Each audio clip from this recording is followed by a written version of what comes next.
Assalamualaikum warahmatullahi wabarakatuh. Salam Arkas. Selamat tahun baru 2023. Semoga tahun ini kita diberikan kemudahan. Langsung saja kita masuk ke kontennya. Kali ini kontennya diringkas, diskusi ringan Arkas. Ada dua hal yang ingin saya bagikan. Yang pertama, penyaluran BOS 2023 dan rancangan draft Arkas 2023. Di mana pada konten sebelumnya saya juga pernah bahas ya bagaimana membuat RKS atau draft Arkas di tahun 2023. Namun pada konten yang ini itu masih mekanisme penyaluran BOS yang 3 tahap. Sedangkan di tahun 2023 banyak hal yang berubah tentunya ya. Terutama mekanisme penyaluran BOS menjadi 2 tahap. Kita bahas detailnya. Ini saya bahas hal-hal teknis saja yang menjadi catatan penting untuk kita nanti membuat RKS 2023. Di 2023, penyaluran BOS menjadi 2 tahap. Tahap 1 50%, paling cepat bulan Januari. Lalu tahap 2 50%, paling cepat bulan Juli. Ya, ada keterangan di bawah ini, yaitu BOSP kinerja dilakukan 1 kali dan paling cepat itu bulan April. Ini materi ini webinar pada saat sosialisasi BOS 2023. Ya, ini saya bahas ulang agar menjadi poin penting untuk kita penyusunan RKS. Itu ya, penyusunan BOS menjadi 2 tahap, poin pentingnya. Lalu Silpa, mengenai Silpa masih sama seperti tahun 2022, yaitu penyaluran BOS tahun anggaran 2023 dilakukan dengan memperhitungkan sisa dana tahun anggaran sebelumnya, artinya tahun anggaran 2022. Jika ada sisa dana BOS tahun anggaran 2022, itu diperhitungkan pada penyaluran dana BOS tahap 1 tahun anggaran 2023. Artinya, ketika kita ada sisa, atau biasa kita sebut silpa, itu menjadi pengurang pendapatan untuk penyaluran tahap 1 di tahun anggaran 2023. Lanjut, pada poin ketiga yang menjadi catatan penting bagi kita semua, yaitu mulai tahun anggaran 2023, skema pemotongan penyaluran akan diberlakukan bagi satuan pendidikan yang terlambat menyampaikan pelaporan. Ini semacam punishment bagi sekolah yang lambat melakukan pelaporan penggunaan dana BOS-nya. Kita bahas detailnya di sini. Waktu rekomendasi penyaluran tahap 1 itu 6 bulan. Kalau kita pahami, tadi di awal itu paling cepat Januari ya untuk penyaluran tahap 1. Artinya di sini masih ada kemungkinan lambat penyaluran. Paling lambatnya di mana? Di bulan Juni untuk tahap 1. Lalu waktu rekomendasi penyaluran tahap 2 itu 5 bulan rekomendasi penyalurannya. Di awal paling cepat bulan Juli, maka masih ada potensi lambat salur paling lambatnya di Oktober. Kemudian maksimal laporan tahap 1 itu di akhir Juli dan maksimal laporan tahap 2 itu di akhir Januari. Nah, ini studi kasusnya di bawah.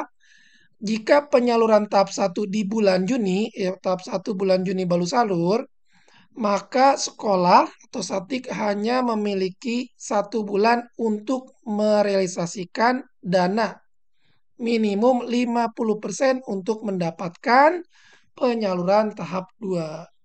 Ya. Jika tidak mencapai 50% dari laporan penggunaannya, maka akan dilakukan pemotongan penyaluran.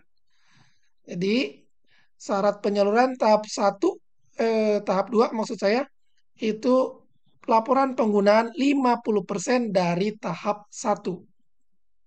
Di sini misalnya, paling lambat tadi di Juli, kita lewat di Juli, baru di Agustus kita melaporkan penggunaannya, maka kena potongan 2%. Jika Agustus juga masih lambat untuk laporan penggunaan tahap satu, kita baru lapor di September, maka kena lagi 3%. Lambat lagi untuk laporan penggunaan tahap satu, baru di Oktober, maka kena 4%. Artinya, di tahap 2 penyalurannya kita akan kena potongan akumulasi dari lambat bulan kita lapor. Tadi katakan Oktober baru selesai laporan penggunaan 50% dari salur tahap satu, maka tahap 2 kita kena potongan 2, 3, 4. Artinya 9% kita dikurangi untuk penyaluran tahap 2. Itu ya menjadi catatan penting bagi kita agar kita tidak lambat dalam pelaporan. Ini yang di bawah juga sama. Jika lambat melaporkan tahap 2 di tahun 2023, itu ini berlanjut untuk potongan di tahun anggaran berikutnya. Catatannya sama seperti yang tadi. Itu ya. Paling tidak 50% saja artinya. Tahap satu 50% menjadi syarat penyaluran tahap 2 di 2023.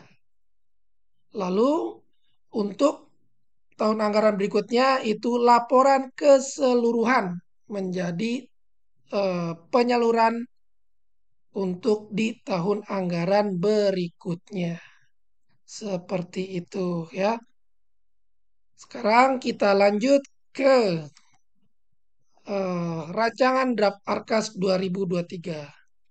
Nih saya bahas ulang dan sengaja masih kita andalkan draft Arkas karena walaupun kita sudah menerima alokasi dana BOS tahun anggaran 2023, ini masih data sementara. Jadi karena ini masih data sementara, ada baiknya kita buatnya di draft Excel dulu ya, sambil menunggu SK Capman yang berlaku untuk pagu penerimaan yang realnya gitu ya. Di tahun 2023 ada juga kemungkinan sekarang kan Arkas masih 3.4 ya. Ada kemungkinan itu kita menggunakan Arkas 4.0 ya. Ada kemungkinan. Itu ini masih tahap pengembangan, nantinya bertahap kita akan menjadi Arkas 4.0 pada tahun anggaran 2023. Itu sekilas informasi saja. Lanjut, sekarang kita ke draft Arkas 2023. Draft Arkas ini sudah saya bahas di konten sebelumnya, konten ini ya, namun masih 3 tahap. Sekarang sudah diperbarui. Silakan dicek. Ini sudah saya revisi sesuai dengan penyaluran BOS yang menjadi 2 tahap di sini. Ya, silakan ini dipahami dulu, dibaca dulu petunjuknya, ya. Lalu di sini ada rekening. Rekening ini adalah kode rekening yang ada di Arkas. Ya. Dan tabel ke samping ini adalah potensi pajak yang akan muncul jika kita menggunakan rekening ini. Ya. Contoh kita menggunakan rekening bahan konstruksi, maka potensi PPN lah yang akan muncul di Arkas. Lalu jika kita menggunakan pemeliharaan misalnya, itu kita akan kena 2 potensi di Arkas. Bisa kena PPN dan bisa kena PPh 23 karena pemeliharaan. Seperti itu. Dan seterusnya. Lalu saya tambahkan juga di sini contoh draft RKS yang sudah selesai. Ya, ini hanya contoh draft sebagai bahan referensi saja untuk nanti menyusun draft RKS-nya di sini ya, teman-teman. Masuk ke utama, caranya mudah, masukkan nama sekolah, lalu input alokasinya. Ya, data sementara yang sudah teman-teman peroleh dari teman-teman dari dinas. Lalu jika ada silpa BOS tahun 2022, ini silakan diinput. Ya, kenapa? Karena jika nanti diinput, di sini akan terbaca estimasi tahap 1 yang akan kita terima. Karena otomatis ada pengurangan. Nah, ini tidak ada silpanya tidak diinput, maka terimanya normal. Katakan di tahun 2022 kita ada silpa 1 juta, maka kita akan terimanya dikurang. Ya, kenapa? Karena ada silpa bos tadi yang diperhitungkan kembali untuk penyaluran tahap 1. Ya, jika tidak ada silpa maka terimanya normal. Seperti itu. Lalu di sini ada penggunaan anggaran. Di sini pagu maksimal anggaran per tahap. Ya, tahap 1 maksimal sesuai penyalurannya.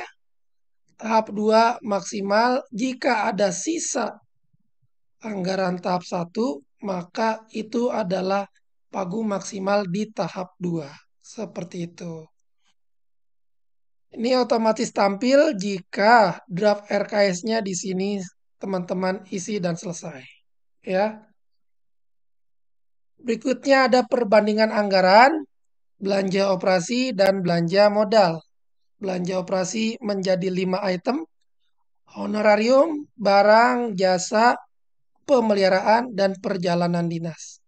Ya, ini silakan dipahami kode yang di atasnya ini. Ini sama persis dengan yang ada di Arkas. Lalu belanja modal dibagi dua. 5.202 itu adalah KIP B, artinya peralatan dan mesin. 5.205 itu adalah KIP E, artinya aset tetap lainnya. Ya. Nah, ini untuk bahan SIPD nantinya sebenarnya ya. Jika teman-teman sekolah ada 7 mata anggaran, teman-teman di dinas itu ada 3 mata anggaran, belanja operasi dan belanja modal yang dibagi menjadi 2. Seperti itu. Berikutnya distribusi bulan. Nah, ini adalah rencana penggunaan tiap bulannya.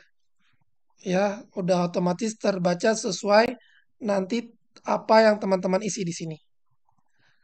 Berikutnya, jumlah dianggarkan dan selisih. Jika ada selisih, maka cek lagi nanti pada kolom C. Itu artinya ada kode rekening yang belum teman-teman pilih. Ya, di sini ya. Cek lagi kolom ininya sudah dipilih atau belum.